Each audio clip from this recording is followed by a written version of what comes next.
जो मजहब के नाम पर नफरत फैला रही हैं, वो इस डर को जितना ज़्यादा बढ़ाएंगे उतना ही ज़्यादा फ़ायदा असदुद्दीन ओवैसी को होगा। और एक वक्त ये आएगा कि जैसे जिन्ना ने कहा था कि हमें पाकिस्तान दे दीजिए, एक मुल्क अलग दे दीजिए, और उनके साथ 90% आबादी उनके साथ तैयार हो गई थी, आज फिर वही सिचुएशन आने वाली है। आज तो मंदिर तोड़कर मस्जिद नहीं बनी, क्या तारीख दोहराई जाए? तारीख ये दोहराई जाए कि आज तो मंदिर तोड़कर मस्जिद नहीं बनाई गई, लेकिन हो सकता है कल मंदिर तोड़कर मस्जिद कोई बनाने की सोच ले।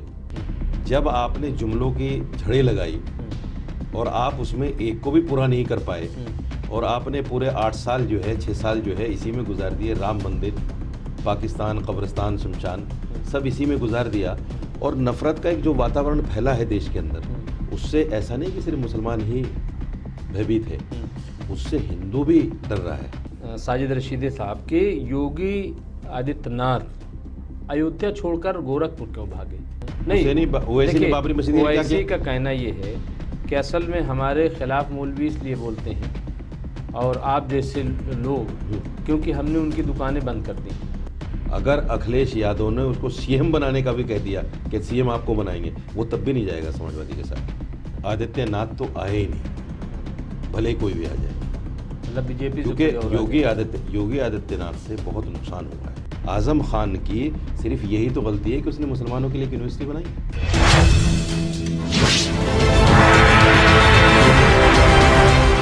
आदाब, मैं हूं मुमताज आलम रिजवी और आज हम बात करेंगे एक बहुत अहम इशू पर, उत्तर प्रदेश की सियासी सूरत हाल पर बात करेंगे और जानेंगे कि क्या वाकई उत्तर प्रदेश में जिस एजेंडे के साथ बीजेपी मैदान में आना चाहती थी उस एजेंडे पर वो कायम है या फिर उसका वो एजेंडा फेल हो गया। न मोदी चल रहे हैं, न मंदिर चल रहा है। क्या इसमें सच्चाई है या फिर अंदर खाने कुछ चल रहा है?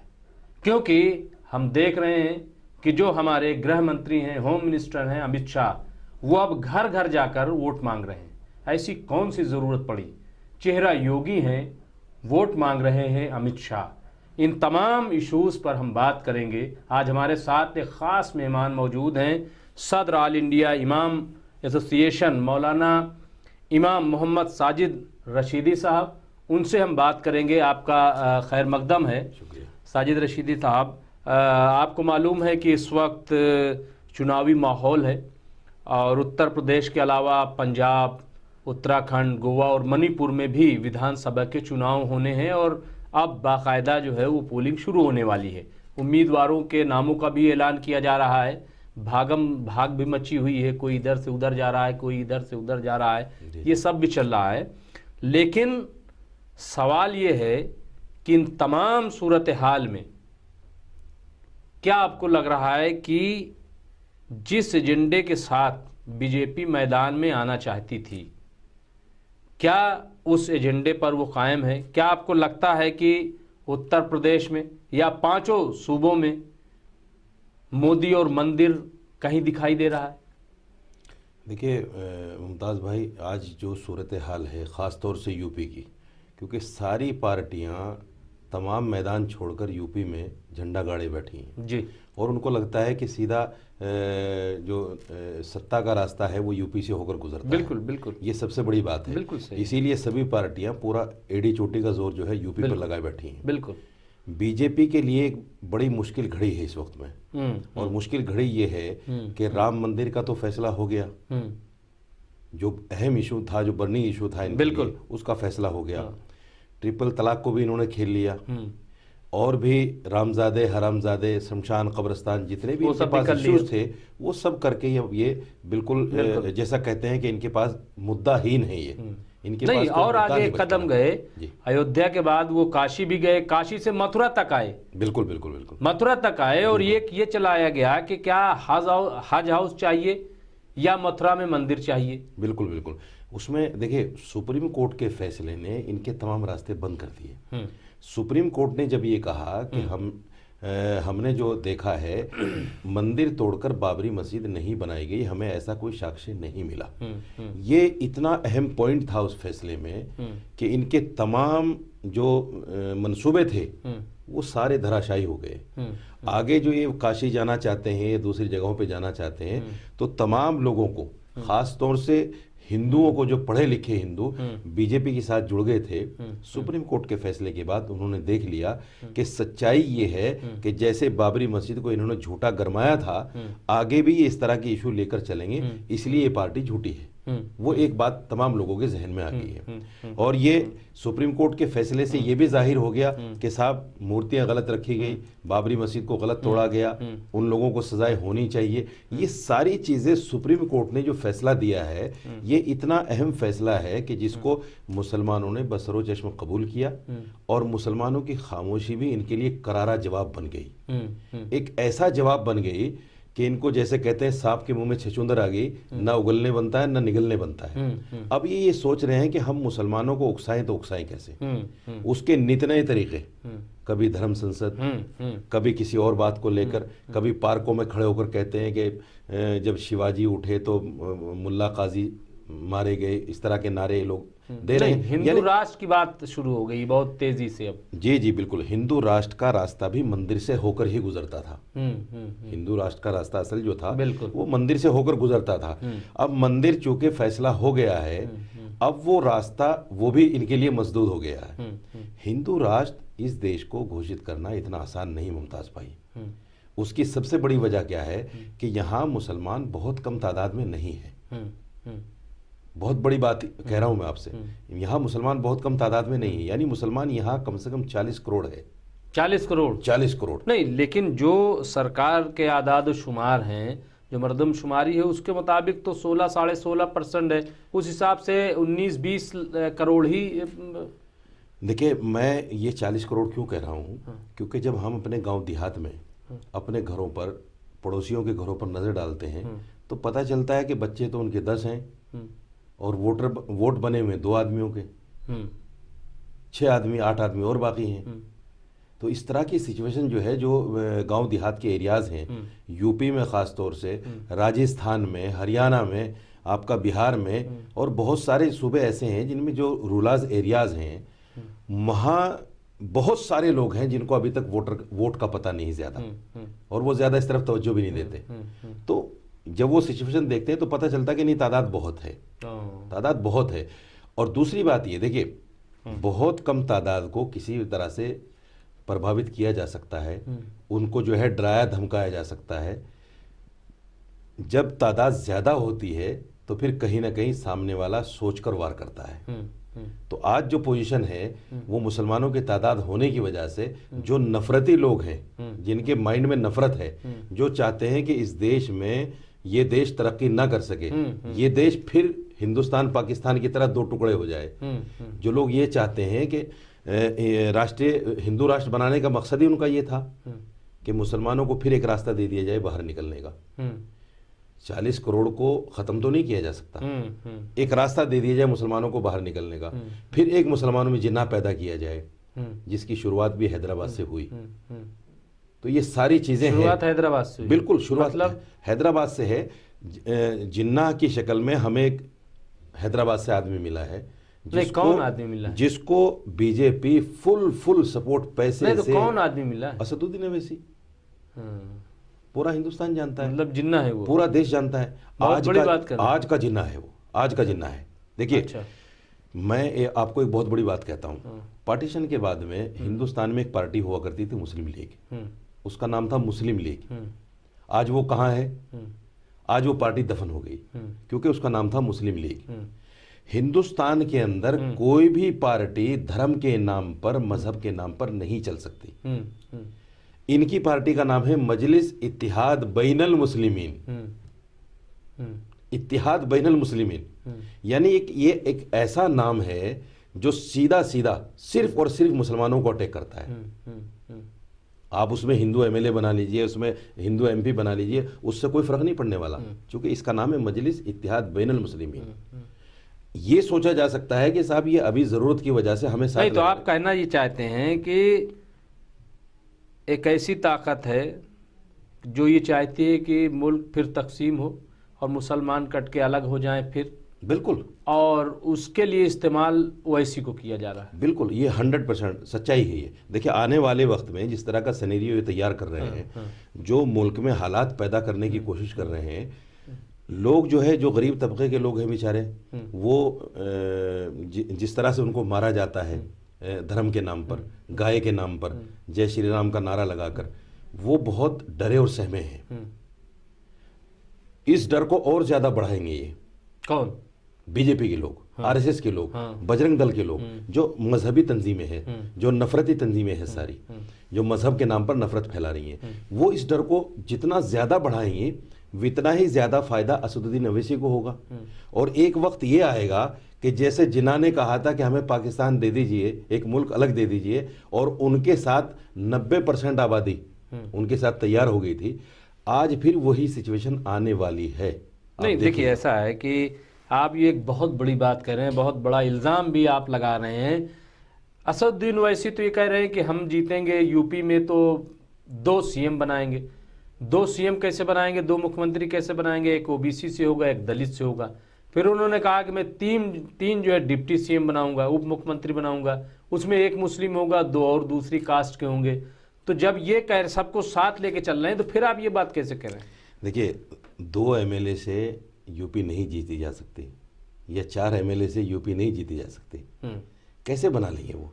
ये ख्वाब है जो लोगों को दिखाया जा रहा है।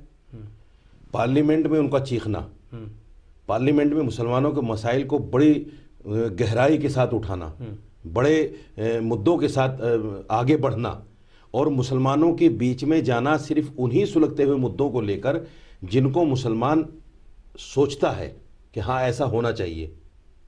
तो ये सारी प्लानिंग है। आप मुझे बता दीजिए, असदुद्दीन ओवैसी अगर मुसलमानों का भला चाहते हैं तो पहले तेलंगाना तो जीत लें, पहले हैदराबाद तो जीत लें, वहाँ के सीएम तो बन जाएं, वहाँ के मुख्यमंत्री तो बन जाएं। जब आप वहाँ, केजरीवाल की स्ट्रेटेजी समझ में आती है। उन्होंने पहले दिल्ली को जीता, दिल्ली के मुख्यमंत्री बन गए, उसके बाद पंजाब गए, पंजाब में उन्होंने 20-22 एमएलए ले लिए, अब वो यूपी आ रहे हैं। तो उनकी बात समझ में आती है कि एक नया रास्ता वो राजनीति का लेकर चल रहे हैं, कुछ लोगों को फायदा दे। इनके पास क्या है, आप मुझे बता दीजिए। मजलिस इत्तिहाद बैनुल मुस्लिमीन, ये नाम ऐसा है जिसको ये कहा ही नहीं जा सकता कि हिंदुस्तान में ये पार्टी चल पाएगी। ये तो कोई भी आदमी, आज मौलाना सज्जाद नोमानी जैसे आदमी को क्यों असदुद्दीन ओवैसी को खत लिखना पड़ गया? अब सोचिए, पर्सनल लॉ बोर्ड के अहम आदमी हैं मौलाना सज्जाद नोमानी, उनको खत लिखना पड़ गया कि भाई साहब ज़रा सा सोच समझ लीजिए, यूपी के हालात अच्छे नहीं हैं, बिहार जो कुछ था, जो कुछ आपने वहाँ गुल खिलाए वो अपनी जगह है, लेकिन यूपी को बख्श दीजिए। मौलाना महमूद मदनी साहब ने बहुत बड़ी बात कही थी, उस वक्त लोगों ने नकारा था उनको, लेकिन आज समझ में आ रही है वो बात। अगर वही बात पे तमाम तंजीमें इकट्ठी हो जाती। लेकिन क्या आपको लगता है कि असदुद्दीन ओवैसी को मुसलमान वोट देंगे? नहीं, देखिए, मुसलमान है जज्बाती, मुसलमान जज्बाती है। मुसलमान तो हर किसी के पीछे लग जाता है बेचारा। उसकी वजह क्या है कि ये ऐसा रेवड़ है जिसका कोई निगहबान नहीं है। मुसलमान एक ऐसी कौम है जिसका कोई ना सियासी लीडर है, ना कोई ऐसा मजहबी। तो वही तो असदुद्दीन ओवैसी कह रहे हैं कि मैं सियासी लीडर हूँ। नहीं, सियासी लीडर बनिए। सियासी लीडर अगर आपको बनना है, एक तो मजलिस इत्तिहाद बैनुल मुस्लिमीन नाम खत्म कर दीजिए। अच्छा, कॉमन नाम रखिए आप कॉमन नाम रखिए उसका। ऐसा नाम रखिए जिसको हिंदू मुस्लिम सब एक्सेप्ट करें, और बढ़ाइए अपना वर्चस्व, बढ़ाते जाइए, कौन मना करेगा आपको। दूसरी बात है कि मैं बहुत बड़ी आपसे कह रहा हूँ कि देखिए, आजम खान ने पार्लियामेंट में एक स्पीच दी थी। उस स्पीच के बाद में आजम खान का क्या हाल हुआ, उससे कहीं ज्यादा जहर असदुद्दीन ओवैसी उगलते हैं। उन पर तो एक FIR भी नहीं है। ये करम फरमाई क्यों? ये भी तो पढ़े लिखे लोगों के समझ में आती है ये बात, और इस पर चर्चा होती है। लेकिन ओवैसी तो बहुत कानून के दायरे में रह करके बात करते हैं। कानून के दायरे में रहकर तो आजम खान ने भी की थी बातें। आजम खान की सिर्फ यही तो गलती है कि उसने मुसलमानों के लिए एक यूनिवर्सिटी बनाई, उसके अलावा क्या गलती है उस बेचारे की? देखिए, सियासी आदमी जब अपने दलबल में आता है तो वो गलतियां बहुत करता है। अच्छा, ये बताइए साजिद रशीदी साहब कि योगी आदित्यनाथ अयोध्या छोड़कर गोरखपुर क्यों भागे? देखिए, योगी के लिए भी 2-3 मसले खड़े हैं। मेरा अपना मानना है, पिछले 2-3 सालों के हालात को देखते हुए योगी का पार्टी में भी अब वर्चस्व बचा नहीं है। योगी अपनी साख बचाने के लिए सिर्फ और सिर्फ ये चाह रहे हैं कि मैं जहां से खड़ा हूं वहां से जीत जाऊं। क्योंकि अगर मुख्यमंत्री हार गया तो फिर तो उनका जाना तय है। तो वो कहीं ना कहीं ये सोच रहे हैं कि मैं किसी तरह जीत जाऊं, और जैसे मैंने पहले पार्टी को ब्लैकमेल कर लिया था 100-125 एमएलए के साथ में, अब फिर मौका मिल जाए, हारने के बाद तो नहीं कर पाएंगे। तो वो भागे फिर रहे हैं कि कोई ऐसी सीट मिल जाए जिसमें मैं जीत जाऊं और फिर मेरे साथ 20-30-50 एमएलए आ जाएं, 100 एमएलए आ जाएं और मैं फिर पार्टी को ब्लैकमेल करूं। देखिए, अभी 6 महीने पहले करीब एक खबर आई थी मुतबर ज़राए से कि पार्टी जो है इनको हटाकर दूसरे 1-2 लोगों का नाम आया था, उनको मुख्यमंत्री 6 महीने के लिए बनाना चाहते हैं ताकि यूपी में हालात थोड़े साजगार हो जाए। चूँकि ऐसे हालात हो गए यूपी में, और ख़ासतौर से योगी आदित्यनाथ को लेकर, कि उसकी वजह से हिंदू वोट भी उनसे भाग रहा है। तो उस वोट को बचाने के लिए इन्होंने जो ठाकुरों के लिए ब्राह्मणों पर जुल्म किया या जो दूसरी अदर कास्ट पर जुल्म किया, वो सारा का सारा उन लोगों के जहन में है कि इन्होंने ठाकुरवाद को कैसे फैलाया है। तो उसको कहीं ना कहीं राम करने के लिए, उसको कहीं ना कहीं नज़रअंदाज करने के लिए कि पार्टी का वर्चस्व बढ़े, दूसरे लोगों को लाना चाहती थी पार्टी, लेकिन इन्होंने मना कर दिया। जैसे इन्होंने जिस वक्त ये सीएम बने थे उस वक्त इन्होंने पार्टी को, मोहतर ज़राए से ये भी खबर है कि ये कहा था कि अगर आप नहीं बनाएंगे मुझे मुख्यमंत्री तो मैं समाजवादी के साथ गठबंधन कर लूँगा या बसपा के साथ गठबंधन कर लूँगा। और फिर इन्होंने अभी 6 महीने पहले ये कहा कि अगर साहब मुझे आप चेहरा बनाकर इलेक्शन नहीं लड़ेंगे तो मैं अपनी पार्टी से चुनाव मैदान में आ जाऊँगा।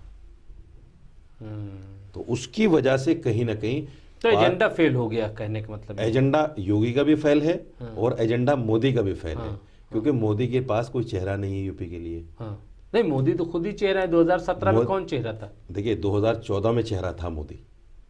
2014 के बाद में जो इलेक्शंस हुए, नहीं, यूपी में 2017 में जब चुनाव हुआ तो कोई चेहरा तो था नहीं, मोदी के नाम पे चुनाव लड़ा गया था। बिल्कुल, और पार्टी जीत गई थी। आज वो पोजीशन नहीं है। आज वो पोजीशन नहीं है कि मोदी के नाम पर चुनाव लड़ा जा सके। क्योंकि देखिए, अब पढ़े लिखे लोग हैं, अब हर कौम में, हर मजहब में पढ़े लिखे लोग हैं। ऐसा नहीं है कि कोई जानता नहीं है। जब आपने जुमलों की झड़ें लगाई और आप उसमें एक को भी पूरा नहीं कर पाए, और आपने पूरे 8 साल जो है, 6 साल जो है इसी में गुजार दिए, राम मंदिर, पाकिस्तान, कब्रिस्तान, शमशान, सब इसी में गुजार दिया, और नफरत का एक जो वातावरण फैला है देश के अंदर, उससे ऐसा नहीं कि सिर्फ मुसलमान ही भयभीत है, उससे हिंदू भी डर रहा है। सेकुलर हिंदू जो अपने आप को बीच में खड़ा हुआ देख रहा है, वो देख रहा है कि जब हिंदू मुस्लिम होगा तो मेरा क्या होगा, क्योंकि मैं उसके साथ तो हूँ नहीं जो मुसलमान के खिलाफ सफा रहा है। मैं तो कॉमन हूँ, मैंने तो मुसलमान की बात की है, तो मेरा क्या होगा। हिंदू भी भयभीत है उससे। इसलिए हिंदू भी ये चाहता है, मेरा अपना अनुमान ये है कि हिंदू भी इस वक्त में ये चाह रहा है कि बीजेपी की सरकार यूपी में खासतौर से ना बने। अब 2024 में मोदी के लिए क्या होगा, किसके बने पे? देखिए, 2 बातें लोगों के सामने हैं। एक तो जो लोग कारोबारी हैं उनके दिमाग में अब आई बात 6 साल के बाद या 8 साल के बाद कि साहब कांग्रेस अच्छी थी, खाती थी, खाने देती थी, और कारोबार सबके अच्छे चल रहे थे, सब खा कमा रहे थे, अपना मज़े में थे सब। आज पोजीशन ये है कि बड़े बड़े कारोबारी हाथ पे हाथ रख के बैठे हैं, रोज़गार नहीं है, नौकरियां नहीं है, देश की जीडीपी बिल्कुल ख़त्म हो गई, जो सरप्लस था अपने पास वो सरप्लस ख़त्म हो गया। यानी इन्होंने, मतलब क्या आप चाहते हैं कि कांग्रेस की आप हिमायत कर रहे हैं? नहीं, मैं कांग्रेस की हिमायत नहीं कर रहा हूँ। मैं ये कह रहा हूँ कि लोग ये चाह रहे हैं कि कोई ऐसी सरकार आए जिससे हम फिर अपना नाता, अपना रिश्ता अच्छा बना के हमारा फिर कारोबार अच्छा रनिंग में हो जाए, कारोबार अच्छा चल जाए। ठीक है। तो उस कारोबार को कारोबारी लोग देख रहे हैं, नीचे तबके के लोग ये देख रहे हैं, जो लोग रोज़ाना खाते कमाते हैं उनको चाहिए कि देश में दंगे ना हो, हम अपना खाएं कमाएं आराम से। और ये भी सबके समझ में आ गई बात कि जब तक बीजेपी रहेगी ऐसा हो नहीं सकता कि देश में दंगे ना हो। देश में दंगे तो होंगे, मजहबी नफरत फैलेगी। आज आप देखिए कि इस तरह की हिम्मत हो गई कुछ लोगों की जो बाकायदा धर्म संसद के नाम पर इस तरह का जहर उगलते हैं, या पार्कों में खड़े होकर इस तरह की बातें करते हैं कि मुसलमानों को मारो, मुसलमानों को भगाओ, और मोहम्मद साहब के बारे में, कुरान के बारे में इस तरह की बातें जो कही जाती हैं, ये उसी हिम्मत का नतीजा है जो योगी और मोदी ने उनको छूट दी है। मेरा मानना ये है कि आप नहीं, तो अगर इनका जवाब असदुद्दीन ओवैसी देते हैं तो फिर आप लोग क्यों परेशान होते हैं? असदुद्दीन ओवैसी कहाँ जवाब दे रहे हैं? असदुद्दीन ओवैसी वहां थोड़ी मर रहे हैं जहां जय श्री राम कह के मुसलमान को मारा जा रहा है। आप पार्लियामेंट में खड़े होकर दो जुमले कह लें, उससे वो आदमी थोड़ी बच जाएगा जो मर रहा है। नहीं, वो कह रहे हैं कि हम ही आवाज उठाते हैं, सेकुलर पार्टियां तो खामोश रहती हैं। देखिए, असदुद्दीन ओवैसी जब आवाज उठाते हैं जब उनको कहा जाता है। कौन कहता है? बीजेपी कहती है। आपको कैसे मालूम? बीजेपी की एटीएम है वो। नहीं, आप कैसे मालूम? हर आदमी जानता है, हर पढ़ा लिखा जानता है, हर पढ़ा लिखा जानता है इसको। असदुद्दीन ओवैसी के अलावा जिस तरह की बातें असदुद्दीन ओवैसी करते, मैं फिर कहता हूं, अगर साजिद रशीदी करना शुरू कर दे, मैंने एक बात कही थी, मैं आपको बता देता हूं। मैंने ये कहा था कि सुप्रीम कोर्ट की रोशनी में ये बात तो बिल्कुल साफ हो गई कि मंदिर तोड़कर मस्जिद नहीं बनी, लेकिन आज मस्जिद को तोड़ा गया है और मस्जिद तोड़कर मंदिर बनाया जा रहा है, तो ये तारीख लिखी जाएगी। कोई ना कोई ईमानदार आदमी इस हिस्ट्री को ईमानदारी के साथ लिखेगा। यही हिस्ट्री जब हमारी जनरेशन पढ़ेगी, हमारी आने वाली नस्ल पढ़ेगी, 50 साल बाद, 100 साल बाद, 200 साल बाद, मैंने कहा हो सकता है तारीख दोहराई जाए। आज तो मंदिर तोड़कर मस्जिद नहीं बनी। नहीं, क्या तारीख दोहराई जाए? तारीख ये दोहराई जाए कि आज तो मंदिर तोड़कर मस्जिद नहीं बनाई गई, लेकिन हो सकता है कल मंदिर तोड़कर मस्जिद कोई बनाने की सोच ले, क्योंकि तारीख वो पढ़ेगा, वो तारीख पढ़ेगा। जब झूठी बात कह रहे हैं, जब झूठी तारीख पर, नहीं, ये आप बहुत बड़ी बात कह रहे हैं। नहीं, देखिए, झूठी तारीख पर जब मस्जिद को तोड़ा जा सकता है, झूठी तारीख पर, यानी झूठी हिस्ट्री पर, ये कहकर के साहब मंदिर तोड़कर मस्जिद बनाई गई है। 1949 में आपने मूर्तियां रख ली, आपने शिलान्यास कर लिया, आपने जो है बाबरी मस्जिद को तोड़ दिया, ये कहकर कि मंदिर तोड़कर मस्जिद बनी है, और 3000 मस्जिदों को टारगेट और कर रहे हैं आप, यही कहकर। लेकिन सुप्रीम कोर्ट ने जो फैसला दिया उसमें तो साफ हो गया कि मंदिर तोड़कर नहीं बनी, ऐसा कोई सबूत नहीं मिला। तो ये जो तारीख लिखी जाएगी, मेरा कहना यह है कि ये जो तारीख लिखी जाएगी, क्या कोई भी जयाला मुसलमान, आप किसको रोक सकते हैं? नहीं, जयाला मुसलमान तो फिर वही बात आ जाती है कि वैसी है, तो फिर वही वैसी जयाला नहीं है। नहीं, बाबरी मस्जिद ओवैसी का कहना ये है कि असल में हमारे खिलाफ मौलवी इसलिए बोलते हैं और आप जैसे लोग, क्योंकि हमने उनकी दुकानें बंद कर दी हैं। हमारी तो दुकान थी ही नहीं। नहीं, वो कहते हैं। कहाँ हमारी दुकान? अब वो तो कहते हैं। नहीं, आप वो साबित तो करें दुकान, वो हमारी दुकान तो साबित करें। हमारी तो दुकान ही नहीं है। हमें तो नमाज पढ़ानी है और अपना अल्लाह अल्लाह करना है। दुकानें कहाँ हैं? अगर वो मस्जिदों को दुकान कहते हैं, मदरसों को दुकान कहते हैं, तो उनसे बड़ा तो नास्तिक आदमी कोई हो ही नहीं सकता। मस्जिद मदरसों को अगर दुकान कहते हैं, दुकान तो आप चला रहे हैं और आप अपनी दुकान बढ़ाना चाह रहे हैं और मुसलमानों के सर पे पैर रख के बढ़ाना चाह रहे हैं। जिन्ना की गलती क्या थी? जिन्ना की गलती यही तो थी कि उसने मुसलमानों को उकसा दिया कुछ लोगों के कहने पे और एक मुल्क की मांग कर ली। उसने 50 साल 100 साल के बाद नहीं सोचा। देखिए, मैं एक आंकड़ा बताता हूं आपको। अगर जिन्ना उस गलती को नहीं करता, आज मुसलमान हिंदुस्तान में, चलिए 40 को छोड़ दीजिए, 30 करोड़ लगा लीजिए, 30 करोड़ मुसलमान हिंदुस्तान में है, 22 करोड़ मुसलमान पाकिस्तान में है, 18 करोड़ मुसलमान बांग्लादेश में है, ये टोटल होता है 70 करोड़। अगर ये 70 करोड़ मुसलमान एक जगह होता तो क्या ये जो मजहबी जुमले बोले जाते हैं, ये जो नफरत फैलाई जाती है, ऐसा होता क्या? नहीं होता। अच्छा, ये बताइए कि यूपी में आपको क्या लग रहा है कि कौन सा एजेंडा चलेगा? देखिए, यूपी में विकास का एजेंडा चलेगा। अगर काम है आपके पास। कौन सा विकास? मोदी जी वाला? मोदी जी वाला नहीं। फिर कौन सा? काम लेके आइए। जो काम आपने किए हैं, मोदी जी उन कामों को लेकर काम ही तो किया, गौशालाएं बनवाई, काम ही तो किया, मंदिर बनवाया, फिर गौशाला बनवाई, उनमें सैकड़ों गाय रोजाना मर रही हैं, उनको चारा नहीं दिया जा रहा है। मंदिर बनवा दिया आपने। आप मुझे बताइए, आप देश का संविधान पढ़ लीजिए, देश के संविधान में कहीं भी ऐसा क्लोज आपको नहीं मिलेगा कि देश का एक पीएम जाकर मंदिर का संगे बुनियाद रखे। सेकुलर मुल्क है, सेकुलर मुल्क। जमहूरी मुल्क है। तो एजेंडा और आइन- विकास होगा। बिल्कुल विकास होगा। क्या लग रहा है आपको, कौन सी पार्टी है जो विकास की बात कर रही है? देखिए, आज के टाइम में मैं समझता हूँ सारी पार्टियों को ये घेरने की कोशिश कर रहे हैं। कौन? बीजेपी के लोग। नहीं, कौन सी अपने- पार्टी है जो विकास की बात कर रही है? मैं वही कह रहा हूँ कि सारी पार्टियों को ये घेरने की कोशिश कर रहे हैं अपने एजेंडे में, हिंदू मुस्लिम वाले में नफरत फैलाने अच्छा, वाले में। हिंदू। लेकिन पार्टियां अब इनसे बच रही हैं। अच्छा। जैसे पिछले इलेक्शनों में आपने देखा होगा, राहुल जो है मंदिर मंदिर घूम रहे थे। वो सब नहीं है। अखिलेश यादव ने मुसलमानों से मिलना छोड़ दिया था, मुस्लिम नेताओं से मिलना छोड़ दिया था, मदरसों में जाना छोड़ दिया था, मस्जिद में जाना छोड़ दिया था। वो उनके ट्रेम में आ गए थे। अब वो चीज़ नहीं है। नहीं तो अब भी कहाँ कौन जा रहा है? नहीं, अब मुसलमानों को टिकट भी दिया जा रहा है, खुल्लम खुल्ला दिया जा रहा है, सभी पार्टियां दे रही हैं। और एक नया नया नया शोषा कोई ना कोई लेकर हर पार्टी आ रही है। मुजफ्फरनगर में, एक मिनट, मुजफ्फरनगर में समाजवादी आरएलडी ने 6-7 उम्मीदवार वहाँ उतारे, एक भी मुस्लिम नहीं। फिर कहाँ से दिए? ना ही दे ना मुसलमान, ना ही दे मुसलमान। थाना भवन से अशरफ है मुसलमान। नहीं नहीं, मैं मुजफ्फरनगर की बात कर रहा हूँ। मुजफ्फर ये वेस्ट यूपी में जो है, ये सारा वेस्ट यूपी में आरएलडी का इसका समर्थन है। इसमें नहीं, मुजफ्फरनगर जहाँ दंगा हुआ था, जहाँ से 50,000 मुसलमानों का पलायन हुआ था, नकली मकानी हुई थी, वहाँ तो चाहिए था कि उनकी हौसला अफजाई के लिए कोई तो नेता चुन देते वहाँ में। देखिए, होता क्या है, पार्टियों की जो सोच होती है, वो बड़ी सोच ये होती है कि देखो, हिंदू मुस्लिम ना सही, ऐसा हो कि जो सीट निकाल सके। आज की पोजीशन सबसे अहम ये है, मतलब बीजेपी हराओ का मामला है। नहीं, बीजेपी हराओ नहीं, बीजेपी हराओ नहीं, नफरत हराओ, नफरत हराओ, विकास लाओ। तो सब एक साथ क्यों नहीं आए? सब एक साथ इसलिए नहीं आए कि ये तजर्बा ये लोग करके देख चुके।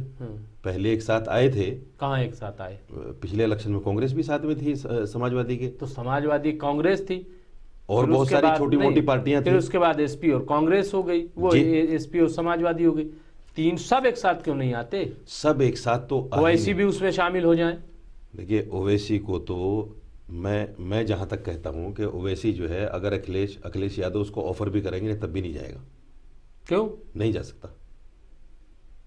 मैं बिल्कुल तस्दीक के साथ ये बात कह रहा हूं।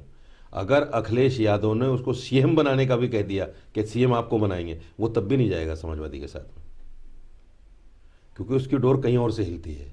इसको समझ लीजिए आप, वो जा ही नहीं सकते। तो एजेंडा चलेगा विकास का। बिल्कुल। तो कौन सी पार्टी फिर है? काम के नाम पर ही आज यूपी में चुनाव लड़ा जाएगा। और मैं समझता हूं कि जैसे कांग्रेस पार्टी ने भी कुछ नारे दिए हैं और अखिलेश यादव ने भी कुछ नारे दिए हैं, वो लोगों की समझ में आ रहे हैं।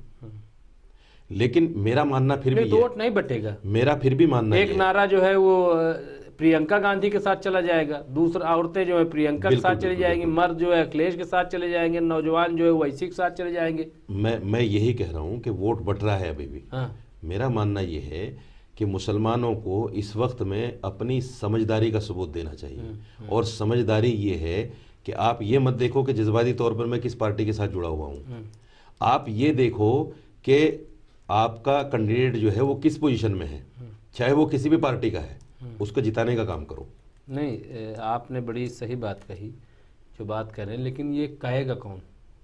ये बताइए, बिल्ली के गले में घंटी कौन बांधेगा? नहीं, मैं कह रहा हूं ना, और बहुत सारे लोग नहीं, ऐसे कहने से क्या होगा? बहुत सारे लोग इस बात को कहेंगे। आप यूपी क्यों नहीं जा रहे? नहीं, इसके लिए बाकायदा कैंपेनिंग करेंगे, इसके लिए कैंपेनिंग करेंगे। मेरी कल परसों भी कई लोगों से बात हुई है, जो बड़े चेहरे हैं यूपी में, उनसे बात हुई है और भी बैठकर बात कौन बड़े चेहरे कुछ करेंगे। अभी बात चल रही है, जब खुलासा हो जाएगा तो उस पर भी आपको बताया जाएगा कौन बड़े चेहरे हैं। वो हम ये चाह रहे हैं कि सभी मसलक के, सभी मकतब फ़िक्र के लोगों को एक जगह बुलाकर कुछ ऐसे चेहरे जिनको कहीं ना कहीं क्या लग रहा है कि सारे मकतब फ़िक्र के और तारी तंदी में एक हो जाएंगे? आपको लग रहा है? नहीं हो सकता है, कुछ बैद नहीं है। देखिए, आज जो पोजीशन है, मुसलमानों को एक तो होना पड़ेगा।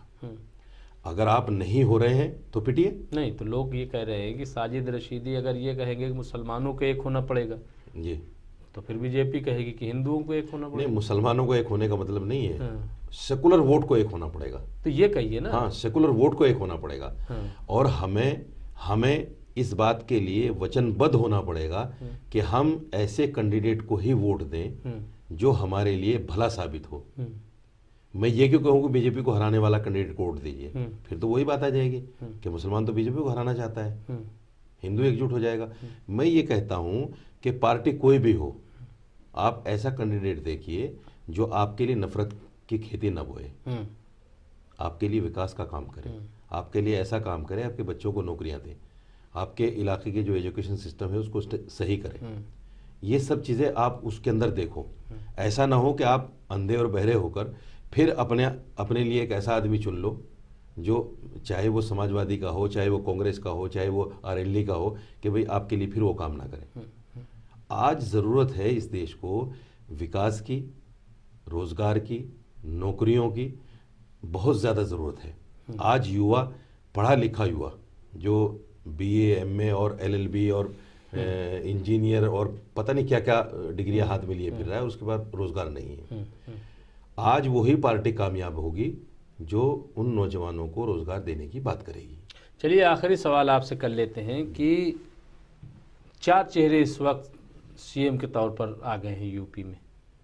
योगी आदित्यनाथ हैं, इसके बाद अखिलेश यादव हैं, इसके साथ ही मायावती हैं, और अब प्रियंका गांधी ने भी कह दिया है कि हम ही सीएम चेहरा है।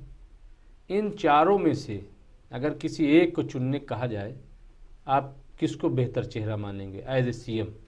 देखिए, मेरा मानना ये है कि प्रियंका गांधी का अभी ऑफिशियल ऐलान नहीं हुआ। नहीं, उन्होंने खुद कहा कि मेरे नहीं, उसने एक सवाल के जवाब में ये कह दिया कि यूपी में किसका चेहरा दिख मतलब रहा है। अगर ऐलान हो जाएगा तो आप मान लेंगे? ऑफिशियल ऐलान अगर हो जाए, ये मेरा अपना नहीं, तज्जिया है। आप ही का मैं पूछ रहा हूं। मेरा अपना तज्जिया है। हाँ। अगर कांग्रेस पार्टी ने प्रियंका गांधी को सीएम का ऐलान कर दिया तो जो वोट सपा के पास में है वो सारा कांग्रेस के पास आ जाएगा। ये सच्चाई है। तो मतलब आप भी प्रियंका गांधी को चाहते हैं? क्योंकि प्रियंका गांधी जो है, नहीं, प्रियंका गांधी को आप भी चाहते हैं? नहीं, सवाल मेरे चाहने का नहीं है। सवाल यह है कि प्रियंका गांधी, अगर चारों में से किसको चुना जाए? प्रियंका गांधी इन चारों चेहरों में मजबूत है और ऐसे खानवादे से आती है। नहीं, मजबूत है कि खूबसूरत चेहरा है? नहीं, ऐसे मजबूत है, ऐसे खानवादे से आती है जो जिनका सियासत का एक बहुत लंबा अनुभव है, बहुत लंबा अनुभव है, जिन्होंने देश के लिए कुर्बानियां दी हैं, इसमें कोई दो राय नहीं है। उनकी दादी गई हैं, उनके फादर गए हैं, तो मैं समझता हूं कि एक ऐसा चेहरा है प्रियंका गांधी। अखिलेश यादव में भी कोई बुराई नहीं है, मैं ये नहीं कहता कि, लेकिन दो नाम जो आपने बताए हैं वो दोनों तो कहीं रेस में है ही नहीं। मेरा मानना ये है, और मैं चाहता हूं, अल्लाह से दुआ भी करूंगा कि भाई ऐसा ही हो जैसा मैं कह रहा हूं कि प्रियंका चेहरा हो जाए। आदित्यनाथ तो आए ही नहीं, भले ही कोई भी आ जाए, मतलब बीजेपी, क्योंकि योगी आदित्यनाथ से बहुत नुकसान हुआ है। नुकसान सबसे बड़ा ये हुआ है कि संत होने के बाद में जो कुछ कारनामे इसने अंजाम दिए हैं यूपी में, वो इतने घिनौने और इतने नफरत भरे हैं जिनको कोई भी आदमी बर्दाश्त नहीं कर सकता। कुछ लोगों से मेरी बात होती है जो संत लोग हैं, जो हिंदू धर्म गुरु हैं, वो कहते हैं कि साहब इस आदमी की वजह से हम बदनाम हो गए, यानी लोगों ने हमारे ऊपर से विश्वास करना छोड़ दिया कि संत तो ऐसे होते हैं। ये सच्चाई है। तो बहरहाल आपका मानना यह है कि विकास जो है वही एजेंडा होगा यूपी का, विकास ही चलेगा और जो विकास की बात करेगा उसी को वोट दिया जाएगा। और आपकी नज़र में सबसे रोशन चेहरा अगर कोई सीएम को हो सकता है तो वो प्रियंका गांधी हो सकती है, अगर हो जाए तो, अगर ऐलान कर दिया जाए। ये आपका कहना है। बहुत बहुत शुक्रिया आपका। तो देखा आपने, इस वक्त मैं बात कर रहा था मौलाना मोहम्मद साजिद रशीदी साहब से। उनकी एक एक बात को आपने सुना और देखा कि इस वक्त उत्तर प्रदेश में क्या चल रहा है। कोई एजेंडा नहीं, सिर्फ एक एजेंडा चल रहा है और वो है विकास का। और मौलाना का मानना ये है कि अगर प्रियंका गांधी सीएम चेहरा बन जाएं तो फिर तमाम चेहरे धूमिल पड़ जाएंगे। शुक्रिया।